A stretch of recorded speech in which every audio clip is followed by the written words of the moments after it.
Now, welcome to Personal Finance course, Module 6. Thank you for joining to this point. So in Module 6, we are looking at building and managing wealth. Building and managing wealth.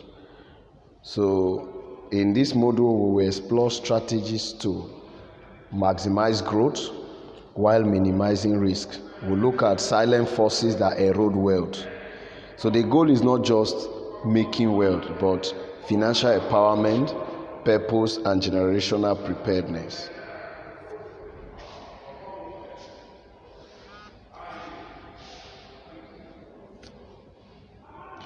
So you have to know the difference between wealth and income. What's the difference between wealth and income? You have to note it. We'll use the bathtub analogy. So the income is the faucet. So income is the money flowing into your life. Like a faucet. A higher salary means a stronger faucet. And multiple streams are like several faucets filling the tube. So it is your earning power. So income is your earning power. It means the money that is flowing into your life. Then what is expenses? Expenses is the drain in that bathtub analogy. Expenses are the drain. If the drain is large, water flows out quickly and the tub never fills. High income doesn't guarantee wealth if expenses match or exceeds it. So then let's look at wealth. Wealth is the water in the tub. Wealth is the water in the tub.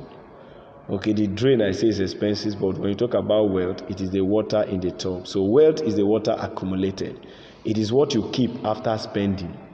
After you have spent, after you have saved and invested, what is left is called wealth. So positive cash flow is when income is greater than expenses. All right? When income is greater than expenses, you say you have a positive cash flow. And that allows the top to fill, building financial security. So what it means is that as money flows into your life on daily basis, it is your earning power. You have to watch out for the drain, which is expenses.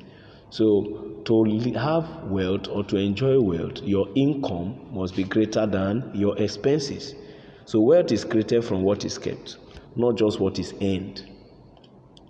So you can earn more, but if you don't keep, if you don't save, at the end of the day, you will not have wealth. Okay? So wealth consists of assets like savings, investments, and even property. But income provides the opportunity for creating wealth. But if you don't discipline, if you are not disciplined, you will not be able to manage or build wealth.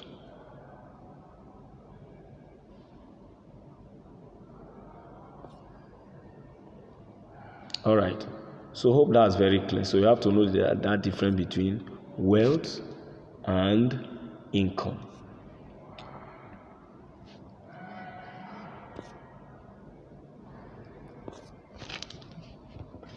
So let's look at wealth accumulation model. So the wealth accumulation model we are looking at is called the FIRE movement. FIRE means financial independence, retire early. Financial independence, retire early. So this FIRE movement aims to accumulate enough wealth to make paid employment optional much earlier than traditional retirement age. What it means is that your investments begin to generate sufficient income to support your lifestyle. So that is what the FIRE movement is all about. So it talks about aggressive savings, expensive control, and also how to calculate your FIRE number. So FIRE, when you hear FIRE, please, it means financial independence, retire early. So FIRE followers often save 50 to 75% of earnings, significantly accelerating wealth accumulation compared to traditional 10 to 20% rates. So in FIRE movement, there's aggressive savings. Then you put your expenses in check. You adopt the minimalist lifestyle and avoid the lifestyle of inflation. This reduces the amount of money you need to become financially independent. You can also calculate your FIRE number. This is done by multiplying annual expenses by 25 based on the 4% rule. So this is the total invested money needed to sustain living expenses indefinitely. So this requires discipline. FIRE principles such as high savings, control spending, and setting clear targets offer valuable lessons for anyone seeking financial freedom or financial independence. So, but discipline is key. Discipline is key. It's one thing to have principles, but it's another thing to be disciplined to keep those principles.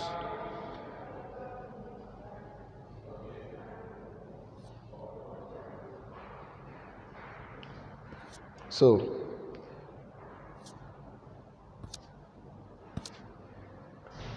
let's look at flavors of FIRE. What are the things that make up FIRE? The FIRE movement offers variation, different lifestyle and goals. Okay, and these principles or flavors are a great approach that offers unique advantages and challenges depending on individual circumstances, income stability, and desired quality life.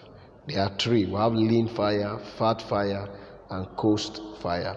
In lean FIRE, achieving financial independence with a small retirement budget by adopting a minimalist lifestyle. You choose to be mean in your spending. You are very careful spending. You spend to the minimal. You live a minimal lifestyle. It requires strong discipline but makes early retirement more attainable. Then fat FIRE. In fat FIRE, retiring early while maintaining a higher standard of living. This requires a significantly larger investment portfolio. It often demands higher income on longer accumulation period. When you keep dropping money or have high income, increase in income for a long time, that is when you enjoy fat FIRE. So in this case, you don't live like the minimalist lifestyle. You just maintain a higher standard of living, but while retiring early. Then we also have what we call coast FIRE. In coast FIRE, you aggressively invest early to accumulate enough capital for compound interest to grow to a full retirement amount by traditional age. This allows for reduced work pressure later. So this is what is called coast FIRE. The focus is early investment so that enough capital can be accumulated for compound interest so that it can grow into a full retirement amount.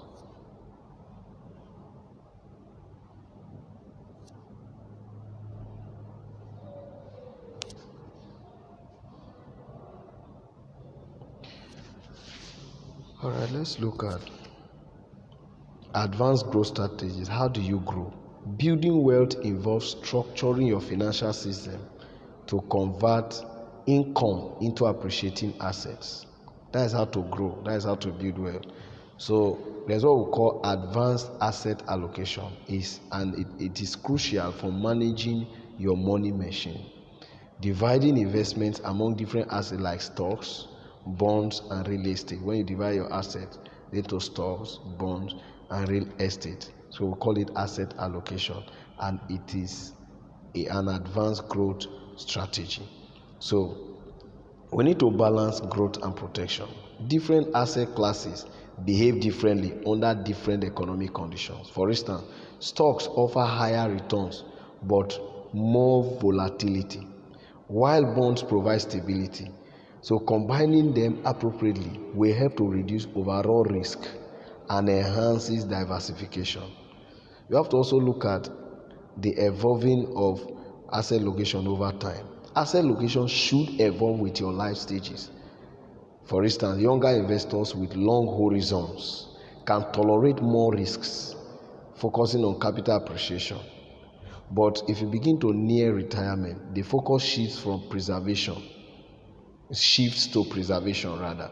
So the focus is no longer about allocating assets but preservation of these assets. So this dynamic process requires periodic review, so that it can align with changing life circumstances and financial goals. This ensures a resilient portfolio that supports long-term financial success. So let's talk about how to rebalance your portfolio. Portfolio rebalancing is just the periodic adjustment of your investment allocations to maintain your desired risk and return profile. It's like tuning up your financial money machine to ensure it runs optimally. So this process of portfolio rebalancing involves selling overperforming assets and buying underperforming ones, systematically locking in profits and reinvesting in undervalued assets. So this enforces discipline, controls risk, and even prevents emotional decision making from derailing your long-term strategy. Regular rebalancing ensures your investment remain aligned with your goals, smoothing volatility and supporting steady growth even during market fluctuations. It means that even though there is fluctuation in the market, when you are able to do portfolio rebalancing, it keeps you maintaining a steady growth.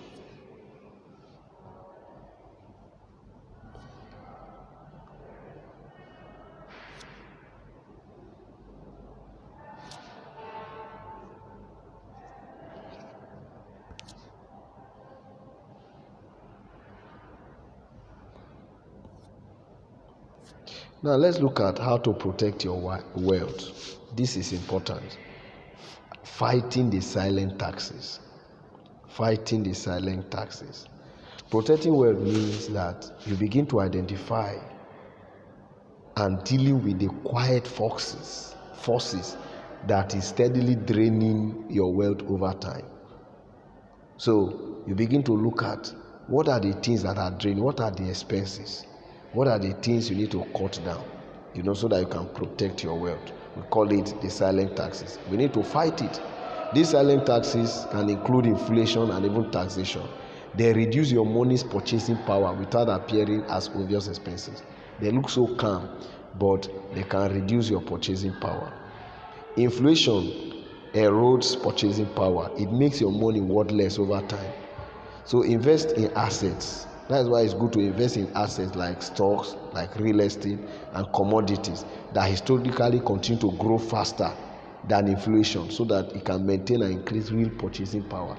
So it's better to, instead of saving money in the bank, it is better you invest in stocks, real estate and commodities. For instance, if you buy land, buying land, for instance, is better than just dropping money in the bank, because over time the purchasing power of that money reduces, but that land continues to appreciate. Another thing you also have to check for is taxation. Now, after tax return is very crucial. You need to utilize tax deferred accounts such as 401ks, IRAs and tax-free structures to minimize tax drag. Strategies like tax loss harvesting can further reduce tax bill, acting as an additional source of yield. So effective wealth protection requires deliberate strategy. So it is your responsibility to protect your wealth. So you have to minimize foxes, silent taxes that tends to drain your wealth. So this will ensure that your wealth continue to compound in your favor. Now, let's also talk about passive income strategies. What is even passive income? Passive income is money generated by the assets you own rather than the hours you work. It's like the money you make while you are sleeping. So it provides financial stability and independence from relying solely on a salary. Though it requires initial planning and occasional maintenance, but it goes beyond hours of work. So, for instance, owning shares of companies that distribute a portion of their profits regularly is a form of passive income strategy where you invest in dividends. So reinvesting dividends also accelerates compound growth and provides a steady cash flow. So if you own a share with a company that distributes a portion of their profits regularly, it will help you. You will just be sleeping and your money, your wealth keep increasing. Okay. You can also involve in rental properties. When you involve in rental properties, you generate recurring monthly rent payments from property ownership. So this is when you have properties to rent out. So this offers potential appreciation and tax advantage, but the only thing is that it will always require you to manage repairs and manage tenants. So you can also go into digital products. You can create scalable assets, like you can develop ebooks, you can create online courses that are sold repeatedly with minimal ongoing costs. So, and that is another passive income source. So while keeping your job, or keeping another business, you can develop digital products or online courses that you can sell. Another thing is peer-to-peer lending money directly to borrowers through platforms to earn interest. This helps because diversification across many small loans is crucial to manage default risk. So these are passive income strategies. If you want to make money while you sleep, you need to invest in dividends, or maybe you have properties to rent out, or you develop digital products, or you do peer-to-peer lending. So these strategies help you to build income streams, different streams, so that your income will just not be coming from just one source. So, and these streams will continue to pay you after the main effort or capital investment is made. So the first thing is, you have to, like we talk about rental property, you have to intentionally ensure that you have properties for rent. Then when you now have it, when you build it from that you do that capital investment, at the end of the day, you now begin to gain monthly rent payment. All right, so you will now be making money even while you are resting. So there's another one we are looking at here, is intergenerational planning. We talk about maintaining your family legacy. This intergenerational planning transforms personal wealth into a family institution, where you say in this family they have wealth. So it's focused on transferring discipline, transferring lifestyle, transferring judgment, and even a shared purpose. It's not just about assets, because if you transfer assets and you don't transfer the discipline that will keep the asset, or the behavior that will keep the asset, at the end of the day, you see that the assets will just go down the drain. So it is important you write out a family mission statement if you want to build intergenerational or family legacy. When you talk about finance, you have to have a family mission statement. Family mission statement is a written framework that defines what the family believes money is. For example, money is for education. In this family, we believe that money is for philanthropy, as the case may be.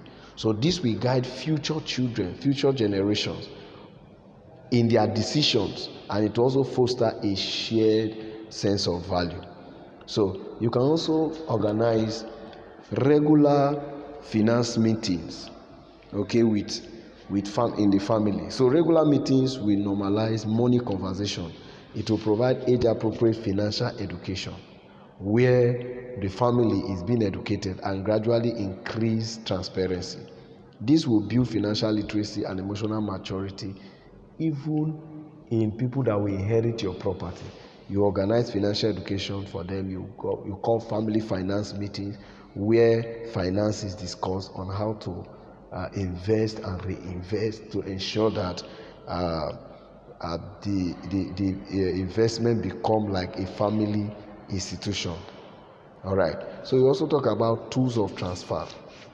You have to also take into cognizance tools of transfer, like legal and financial structures, like writing of wills, trusts, and even gifting control on how, when, and under what conditions should wealth move.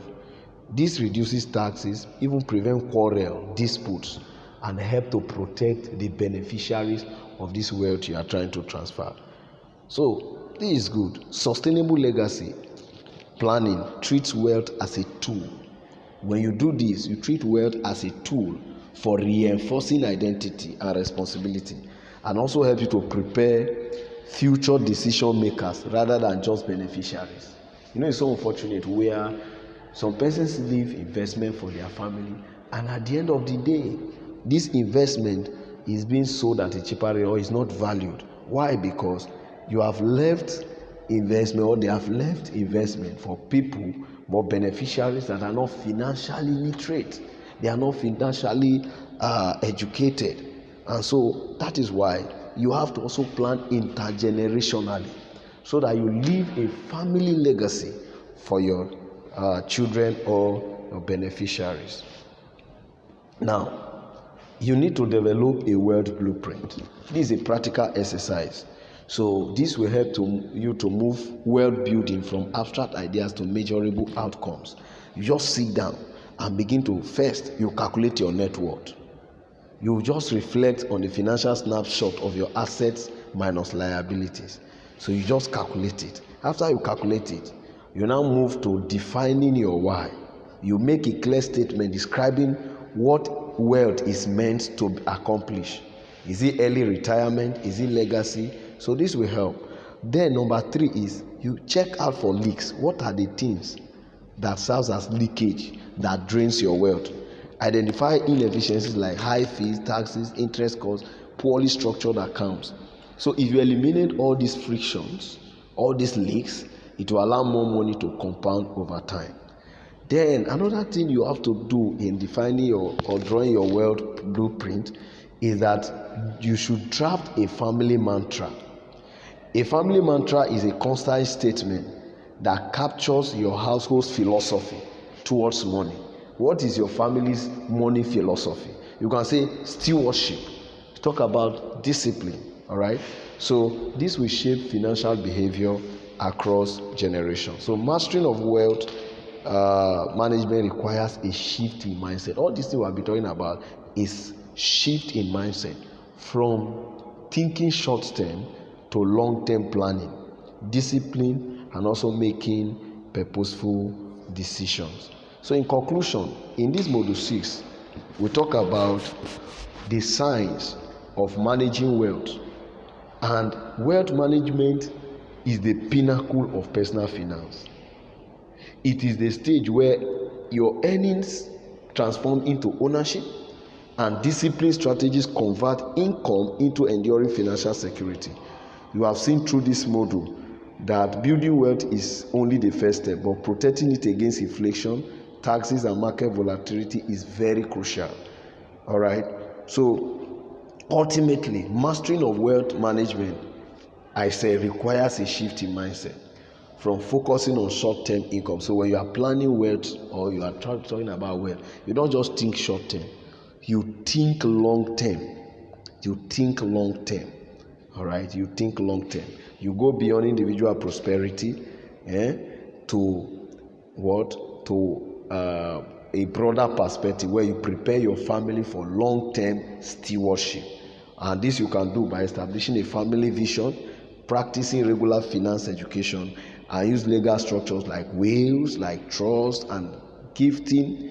So this will ensure that your wealth become a tool for sustaining your values, opportunities, and security across generations. Thank you for listening.